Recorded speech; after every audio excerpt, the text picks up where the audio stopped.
Hello everyone, welcome to Homeschool, and we are with the chapter metals and non-metals. So half a part of a chapter is completed and remaining half a part of a chapter is done today, and that is about occurrence of metals. Okay, so what do we discuss now? Occurrence of metals. So how do metals occur in our nature? How do metals present in our nature? Say for example, gold is a metal, silver is a metal, and gold is a very fine, shiny metal which we use it for jewelry. So how is this jewelry made? It is made from gold coins or gold biscuits. Yes or no? So how did you get that gold coins or gold biscuits? You would have got it from some big rocks. Yes or no? So where do you observe those big rocks from? Definitely those rocks are present under the earth crust, under the earth. Okay, and what do you think the color of a gold rock under a earth crust? It is not a shiny yellow or brown color. It will be of black color. It will be of brown color. So much of impurities will be there.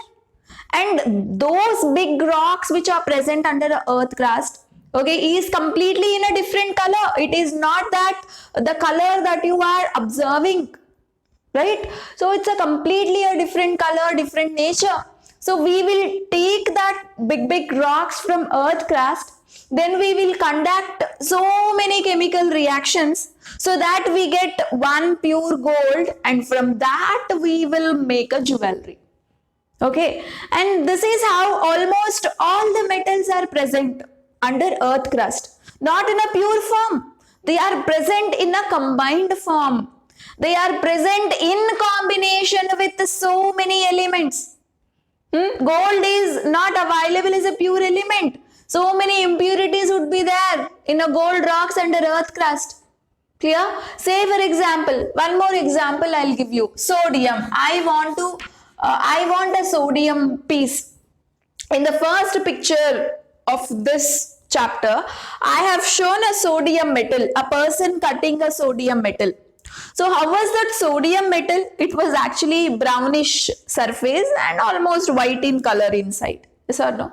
And do you get sodium as it is, like you observed in the picture under earth crust? Never. Sodium is available in our nature as NaCl. It is available in a sea. Yes, it is one of the salt of sea. And sodium can also be available in the form of sodium oxide. Sodium is also available in the form of NaNO3.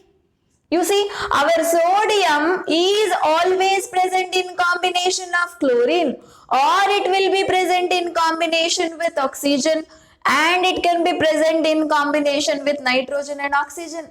It can never present as a single element in a pure form. This is how sodium is available in our nature.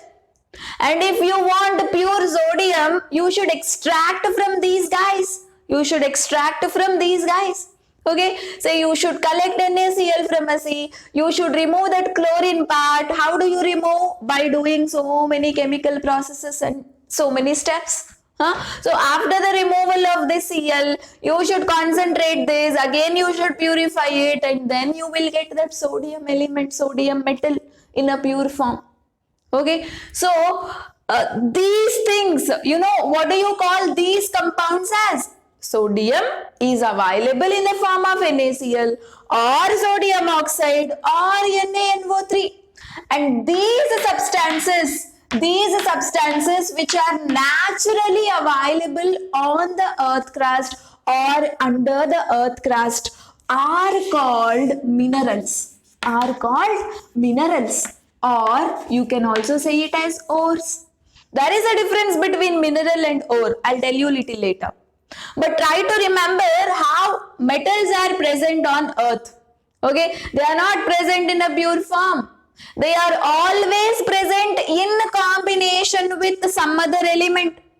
Always present in the form of big rocks with so many impurities under earth crust. Those big rocks of elements or metals, we call them with the name minerals or ores. Okay, say one more thing. Our gold is there, silver is there. How do you think they are present in our nature? Not, gold is never present in the form of pure gold. Silver is never present in the form of pure silver. Gold is available in the form of gold sulfide. Silver is available in the form of silver sulfide.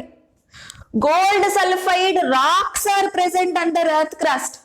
Silver sulfide rocks are present under earth crust. If you want pure gold, you should extract, that is, you should take it from gold sulfide.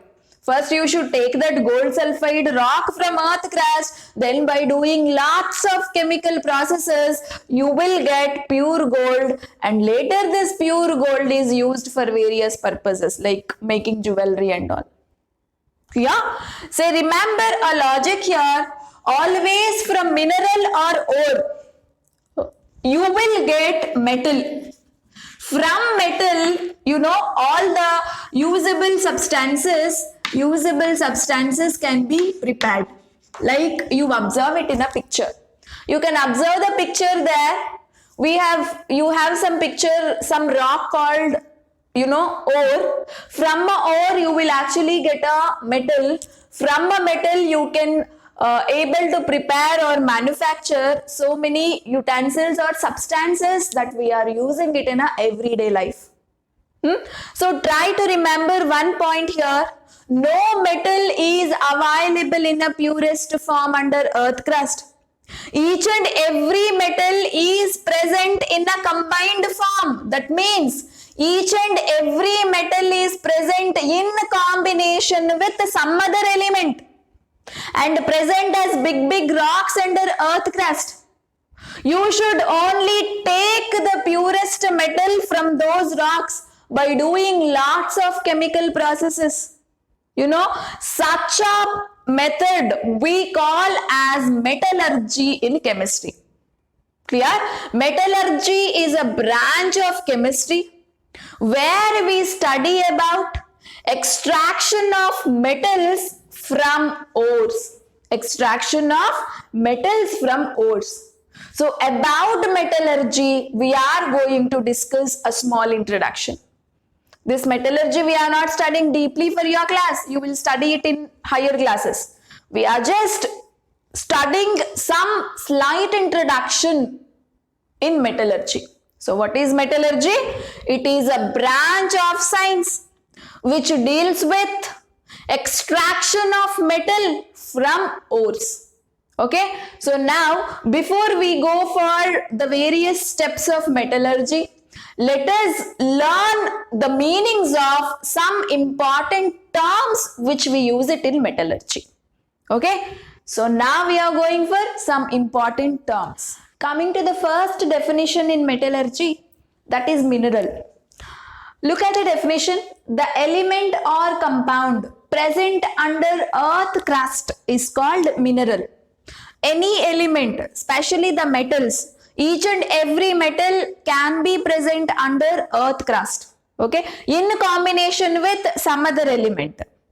If some metal is present in combination with some other element, then we call it as a compound, okay. So if a metal is present as a compound under earth crust, then we will call it as mineral. And what do you mean by a ore? Ore is nothing but a mineral from which metal can be profitably extracted. Metal can be profitably extracted.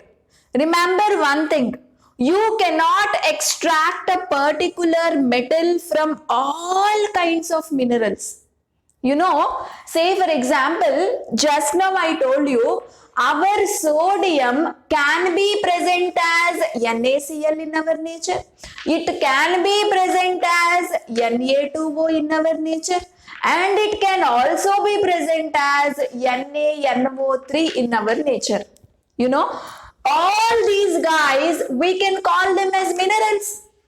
Yes, all these are present on earth only. All these guys can be called as minerals. Because sodium is present in them. They are available as big rocks under earth crust. So I will call these guys as minerals. But what do you mean by ore?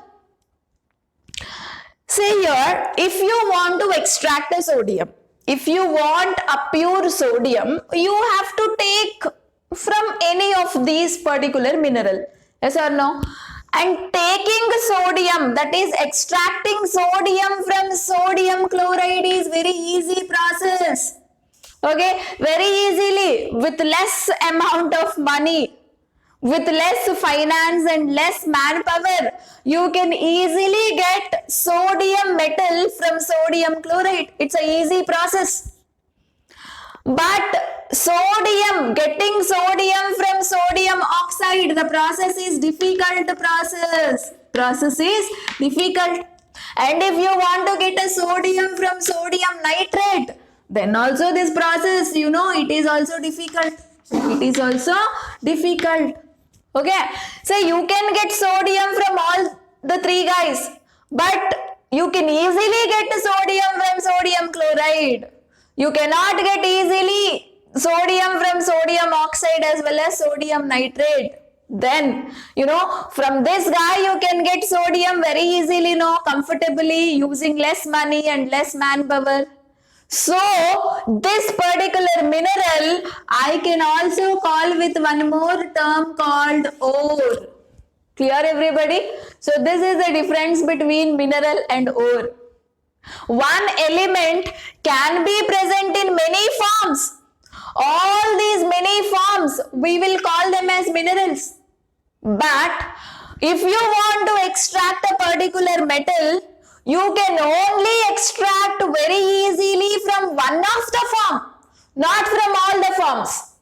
You can only extract a metal from one of the form among all the minerals, and that form, that particular mineral, we are calling with a new term called ore. Okay, so now you try to read the definition for a ore. Ore is that mineral from which metal can be profitably extracted. Okay, profitably in the sense what? More easily, more conveniently you can extract, with spending less amount of money and with spending less amount of, less manpower. Clear, everybody? So, one note I gave you here, you can observe, all minerals are not ores. All minerals are not ores. Among so many minerals, only one form can act as a ore. Okay, ore definition is only that, no? Among so many minerals, from one form you can extract a metal easily, and that one form we are calling it as a ore. Okay, so all minerals are not ores, but all ores are mineral only. Yes or no? So sodium chloride, you will call it as a ore because you can extract sodium very easily from this guy. But NaCl is one of the mineral, no? Right? So try to understand this sentence carefully, guys. All ores are minerals, but all minerals are not ores. Okay? From all the three guys, can you extract sodium easily? No. Only from one guy you can extract sodium easily, and that one guy we will call it as a ore. That is why I said all minerals are not ores, but all ores are minerals. Okay, fine. And coming to the third definition, metallurgy. Metallurgy is a branch of science that deals about extraction of metals from ores. Okay, you can only extract a metal from ores. Okay, from all the minerals you cannot extract. Only from one mineral, one particular mineral you can comfortably, easily extract. Such a mineral we will call it as ore. So what is metallurgy? Extraction of metals from ores, we will call it as metallurgy. And remember a point here, different metals can be extracted in a different way. Remember, different metals can be extracted in a different way. All the metals are not extracted using a single chemical reaction. Okay, sodium is extracted in a different way, zinc is extracted in a different way, gold is extracted in a different way. Okay, so why we can extract it in a different way? That is what we are going to discuss next. Look at this very familiar thing. Again, we are back with the reactivity series. We know the reactivity series is nothing but it contains the metals which are arranged in the decreasing order of their reactivity. Yes or no? And you know, these metals from potassium to aluminium, potassium, sodium, magnesium, aluminium, these metals are highly reactive metals and they are classified as metals with high reactivity. Those metals are called metals with high reactivity. And coming to the iron, zinc, lead and copper, they are placed in the middle of the reactivity series and they are nothing but metals with moderate reactivity. Moderate in the sense medium reactivity. Okay, and the last placed elements, gold and silver, they are the metals with low reactivity. They won't react too much. So they are placed at the bottom of a reactivity series. And now we will see which metals are present in what form under our earth crust. Okay, say metals which are more reactive, they are never present as a single element under earth crust. You know, these guys will have more impurities. The rocks available with these guys have more impurities because they can react with every element. You know, potassium is available as KNO3 in our nature. Potassium is available as KCl in our nature. Potassium is available as K2O in our nature.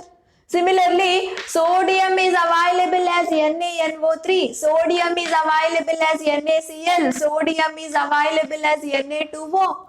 Like this, you can observe many forms of these metals under our earth crust. You know, so many minerals can be available containing these elements because they are highly reactive. They are highly reactive. So they can react with every element in our nature.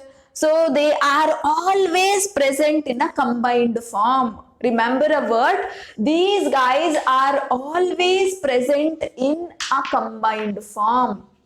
Combined form in the sense what? They are always present in combination with one or the other element in our nature. Okay, so these guys are extracted in a different way. We follow a separate method to extract these guys. We usually extract them with the help of electricity. Their extraction is not easy because they are highly reactive. They can react with every element in our nature. Where if you want to get the pure potassium, pure sodium is quite difficult. So we take the help of electricity to extract these metals from their respective ores. Okay, fine. And coming to the elements with moderate reactivity. They are reactive, but their reaction is not very quick and fast as compared to the topmost elements. They are okay. They have medium type of reactivity. So these elements with moderate reactivity are present. They are present in form of sulfide, in the form of sulfides or oxides. Sulfides or oxides. Okay, sulfide in the sense the element is present in combination with sulfur most of the time, or the element is present in combination with oxygen. For example, if you take iron, iron can be present as Fe2O3 in our nature. We call this particular ore as hematite. We call it as hematite. You know, ores have a different name also. Sometimes you have to remember the names of ores. Iron ore, that is Fe2O3, we will call it as hematite. Okay, sometimes it can also be called as Fe3O4 also. Both formulas are correct. The ore of iron is hematite. Say iron can also be present as Fe2S.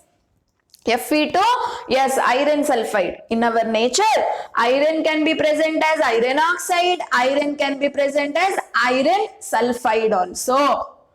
Okay, and both are ores for iron. If you want to extract iron, you can use hematite also, you can use Fe2S also. Similarly, if you take zinc, our zinc is present as ZnS. We will call it as zinc blend. What do we call? Zinc blend. And zinc can also be available as ZnCO3, zinc carbonate. Zinc can also be available as zinc oxide. Okay, so if these moderately reactive elements are always quickly can combine with oxygen, so they are present in the form of oxide or they are present in the form of sulfide in our nature. Their ores are almost oxides or sulfides which are present under earth crust. Okay, and they are extracted in a different way. They are extracted in a different way. Okay, and coming to the last placed elements, gold and silver. So normally this gold and silver are present in a native form. They are present in a native form. Native form in the sense what? Almost pure form. They are less reactive. Okay, they won't combine with any other element in our nature easily. So they are almost present in a purest form. At least 60% purity will be there in gold ore or silver ores. Okay, so that purest form, if an element is present in the purest form in a particular ore, then we call it as native form. Okay, so if it is present with any other element, if it has to present with any other element, then they will be present as sulfide. Okay, so gold is available as gold sulfide, silver is available as silver sulfide in our earth crust. Almost they will be present in a pure form, they won't combine with any element, but in some areas even we observed, gold sulfide and silver sulfide. If you want to extract pure gold or pure silver, you should extract from their sulfide ores. These are called sulfide ores because they are present in combination with sulfur. Okay, and these guys are extracted in a different way, and their extraction is very easy because you have less impurities. The impurities are very less, and sometimes they are almost present in a pure form. Only impurities may be the sand and mud. If you remove that, almost 80% of the metal will be recovered only. Okay, so their extraction, metals with low reactivity, their extraction is always easy. Metals with high reactivity, their extraction is always difficult. So this is the reason different metals are extracted in a different way. And different metals are present in different types of ores. And now I am showing you a table how different metals are present in different ores. What examples you have under oxide ores, what examples you have under sulfide ores, what examples you have under carbonate ores. So all this you can observe in a table that I am showing you now.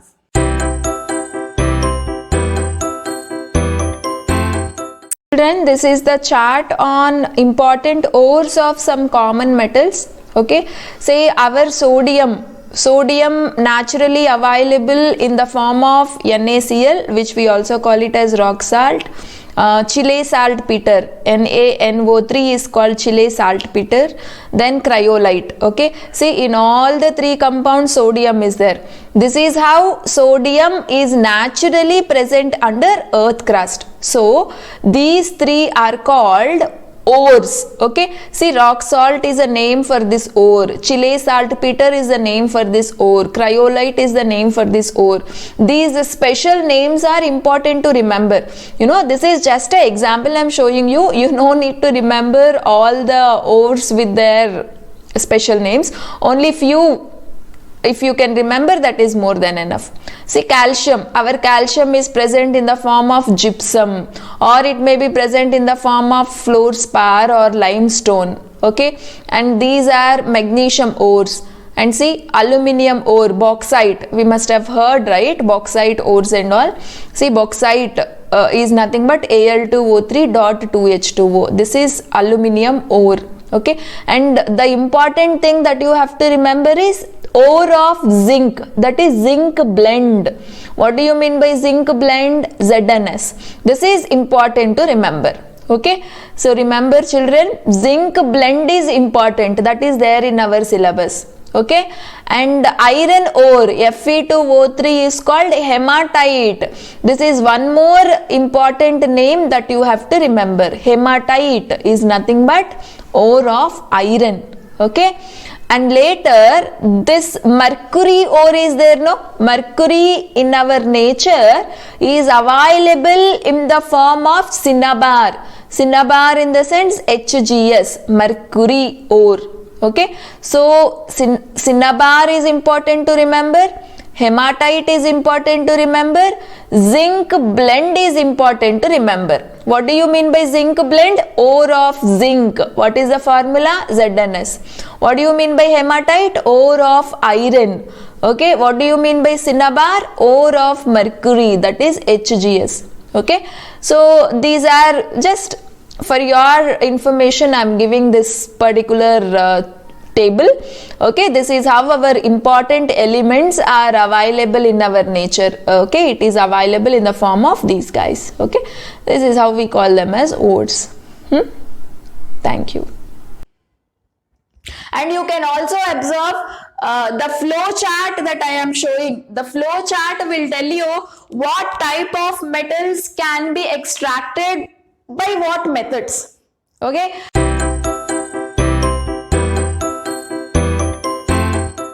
See everyone, here we have a flow chart on extraction process of various metals. Whatever may be the metal, it is available in the form of ore under earth crust, isn't it? So after extracting the ore from earth crust, the very first step we will follow is concentration of ore. So what do you mean by a concentration of ore? Removing ganj particles, isn't it? What do you mean by ganj? Sandy or muddy particles that is present along with ore is called concentration of ore. Okay, so that sand and mud particles we have to remove first and foremost. So that step is concentration of ore. And later, based on the reactivity series, we divided metals into three categories, isn't it? Metals of high reactivity, metals of medium reactivity, and metals of low reactivity. And different metals are extracted by different methods, isn't it? And now let us see metals of low reactivity, how we can extract the metal. See, these metals, can you give an example for metals of low reactivity? Mercury is there, gold is there, silver is there, and platinum are there. Okay, so these elements are actually available in the form of sulfides. Okay, that means these elements are always present in combination with sulfur. See, gold sulfide is available under earth crust. Silver sulfide rocks are available under earth crust. Okay, so that is why the ores of these metals are available in the form of sulfides. So they are called sulfide ores. Okay, so always sulfur to remove is very difficult. That is the reason we have to convert that sulfur form into oxide form. Okay, so that is the reason we will conduct a process called roasting here. Later you will become clear with the definitions of roasting. Okay, don't worry. Just that sulfide ore we will subject to a chemical process called roasting. So after doing a roasting, you will actually get a metal, and the metal which you get it here is not 100% pure.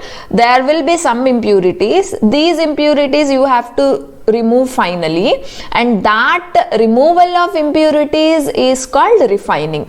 Okay, so this is the process that we will follow to extract a metal of low reactivity from its ore. Okay, so ore, we are taking it from earth crust. First step is removing that sand and mud particles.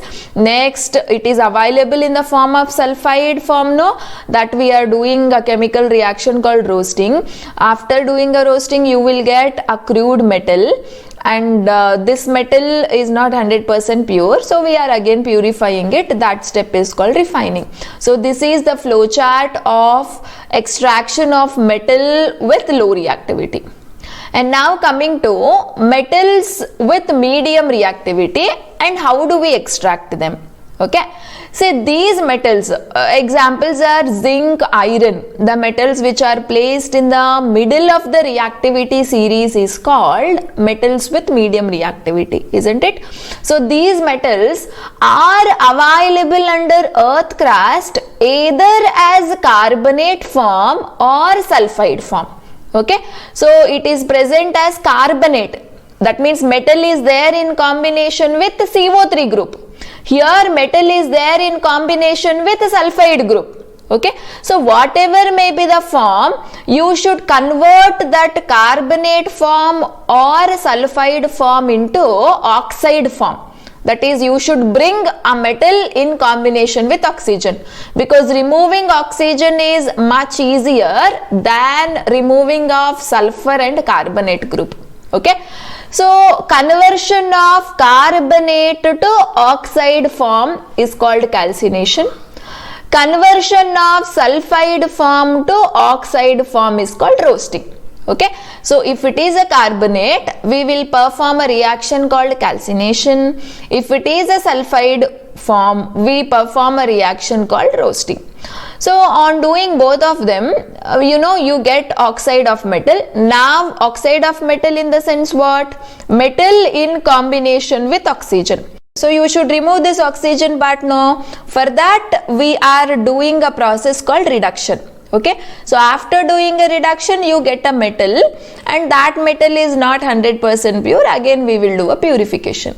So this is the flow chart for extraction of metal with medium reactivity. First step, removing sand and mud particles. Later, if it is a carbonate ore, we will perform calcination. If it is there in the form of sulfide form, we will perform roasting. Later it becomes oxide. Later we are removing oxygen in this step. After that, purification.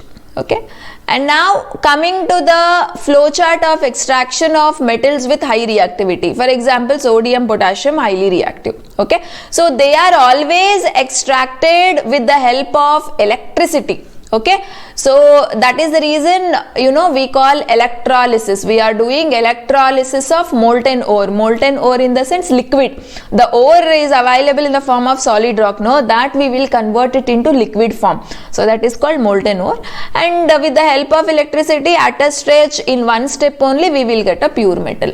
Okay, so this is what about the flow chart that you have to remember for the extraction of high reactive metals, medium reactive metals and low reactive metals. Okay, so they may be asking you like, give a flow chart, how do you extract metal with low reactivity? Then you should mention this much.